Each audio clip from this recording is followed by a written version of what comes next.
How to transfer data from an old iPhone to a new iPhone. Hello everyone.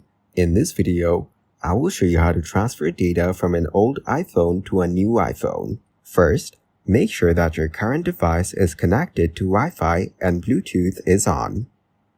Turn on your new device and place it near your current device. Follow the on-screen instructions to get started. If the prompt to set up your new device disappears from your current device, restart both devices. Then connect your device to Wi-Fi or your device's cellular network. You might be asked to activate your cellular service. Next, set up Face ID or Touch ID. Then choose how you want to transfer your data. If you download from iCloud, your apps and data download in the background, so that you can start using your new device right away.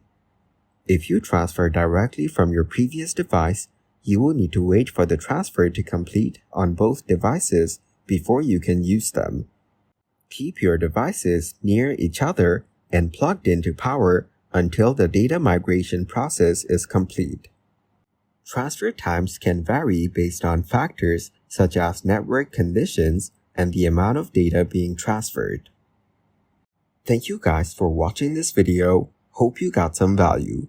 Make sure to like the video and subscribe to the channel to get notified of new videos. See you in the next one.